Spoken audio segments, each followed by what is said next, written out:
You think being a good person is enough? It's not. This world doesn't reward you for meaning well. It rewards you for moving well. It doesn't care how kind your heart is, if your hands are still.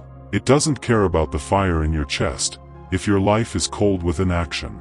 We were taught to believe that having good intentions makes us worthy of good results. But the truth is, reality doesn't pay you in potential. It pays you in outcomes. You can be honest, humble, loving, and still get crushed. Because this world isn't reading your heart. It's reading your actions. And if your actions don't match the level of your dreams, then your intentions become your illusion. So before you start defending your goodness, ask yourself this: where is the proof? Where is the fruit? Because if your life isn't reflecting your heart, then maybe it's time to stop saying, "I meant well," and start living well. Stay with me till the end of this video, and I'll show you why the belief in good intentions might be the very thing keeping you broke, weak, confused, and invisible. This might just be the wake-up call you never knew you needed. Subscribe now, because Expozer isn't here to comfort you. We're here to wake you up.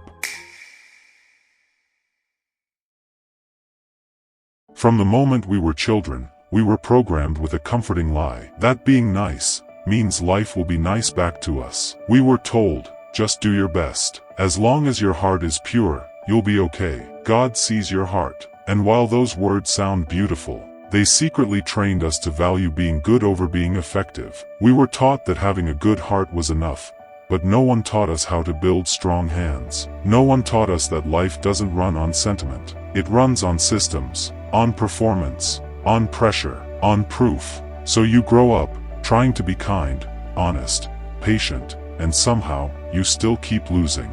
You're overlooked. You're underpaid. You're ignored. Why? Because the world doesn't operate on your emotional currency. It trades in results. And if you don't produce, you get replaced. But nobody tells you that. Instead, they keep clapping for your potential. They say things like, "At least you tried. Your time will come. You have a good heart." But deep down, you're tired of claps without breakthroughs. Tired of trying hard and still being stuck. And here's the truth nobody told you growing up. Intentions don't pay bills. Intentions don't build impact. Intentions don't change your life. Execution does. Discipline does. Courage does. Relentless action does. We were raised in a world that gave gold stars for effort, but the real world hands out rewards for results. So if you're still holding on to that childhood belief that being nice will somehow deliver success, you need to let it die now, or it will keep you living in a soft prison, where your heart feels right, but your life goes nowhere. Here's the part that stings. Life doesn't care how you feel. You can cry, you can pray, you can overthink for hours, but if you don't move, if you don't plan, if you don't execute, nothing changes. Because results aren't emotional. They're mechanical. They respond to action, not intention. They obey systems, not sympathy. You could be passionate about writing, but if you don't sit down and write daily, you're not a writer. You could feel called to help people, but if you're not learning, building, and showing up with consistency, your calling becomes your excuse. In the real world, only disciplined action speaks. Not your feelings, not your mood, not your tears. Discipline is the bridge between your heart and your harvest. And that bridge must be walked daily, especially when you don't feel like it. We have romanticized emotion. We say things like, "Follow your heart." But the truth is, your heart is a terrible planner. It wants comfort. It avoids resistance. It lives in the moment. But discipline?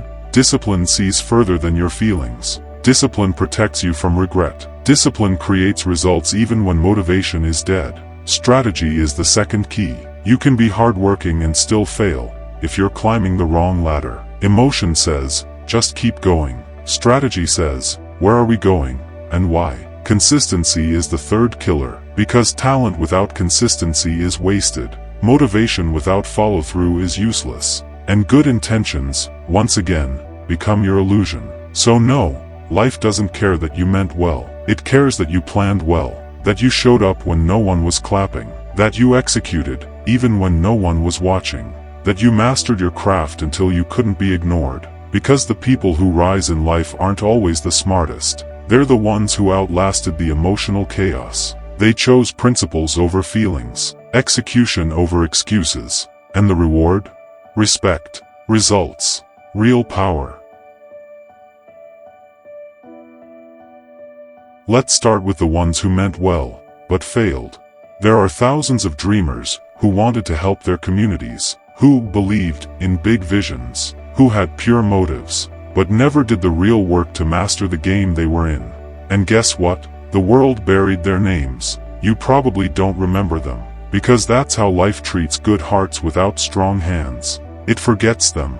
Your friend who wanted to start a non-profit but never raised a dime. The uncle who always gave wise advice, but never built anything himself. The girl who wanted to be a therapist, but never got certified. The guy who had a $1 million idea, but kept talking instead of executing. They all meant well, but the world doesn't reward intentions. It archives them. Now let's flip it. People who were misunderstood, mocked, even hated, but they moved with discipline, strategy, and consistency, and they won. Think about Steve Jobs. He wasn't liked by many. He was obsessive, demanding, difficult, but he had clarity. He built relentlessly. And today, the world holds his legacy in their hands, literally. Think about Muhammad Ali. They hated how loud he was, how bold, how unapologetic. But he trained harder than everyone else. He sacrificed comfort. He backed up every word with results. He didn't need to be liked. He needed to be great. Even Jesus, who had the purest heart in history, was hated, betrayed, and killed by the very people he came to save. Yet he fulfilled his mission, not because he was kind, but because he was focused, disciplined, strategic, relentless. The point? You don't need to be liked. You need to be legendary. You don't need to be understood. You need to be unshakable. Because history doesn't ask, was he nice? It asks, did he build something that lasted? And if you keep trying to win this life with good vibes alone, you'll lose to people with sharper systems and colder resolve. Not because they're better, but because they played the game that actually pays. If you want to break free, this is where it starts. You must stop worshiping your feelings, and start mastering your focus. Most people lose in life because they let emotion lead, and emotion is a liar. It says, I don't feel ready. I'm tired today. What if it doesn't work? I'm scared. But here's the brutal truth. Your feelings don't care about your future. They care about your comfort. And comfort is the enemy of change. If you keep choosing what feels good, you'll never get to what is good. Because results don't come from mood. They come from movement. So here's the mindset shift. I don't do it because I feel like it. I do it because I said I would. That's the execution mindset. And it changes everything. Build this into your brain like code. Discipline first. Emotion second. Show up anyway. Do it scared. Do it tired. Do it confused. Do it without applause. Do it until it becomes who you are. Because every time you choose action over excuses, you're rewiring your identity from victim to leader. From someday to now. Emotion is meant to be felt, not followed. Let it speak, but don't let it decide. Because the version of you that wins this life is the version that acts without waiting to feel ready.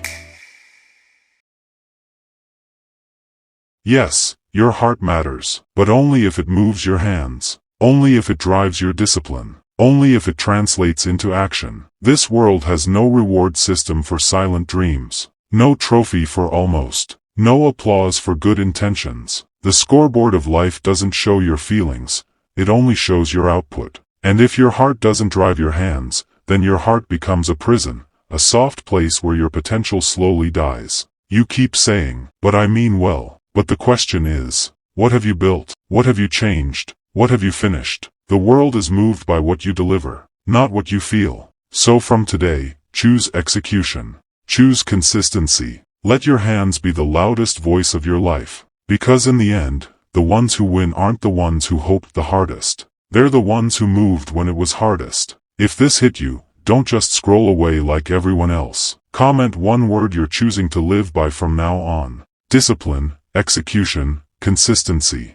Let it be a reminder every time you come back. Subscribe, because this series will destroy your excuses, challenge your mindset, and help you build a life so loud, the world can't ignore it. This is just episode 1. The next video, it will cut deeper. We're going to talk about the harsh truth that most people are not thinking, they're copying. So stay locked in, because you're not just watching a channel, you're training for war. This is Expozer. See you in the next one.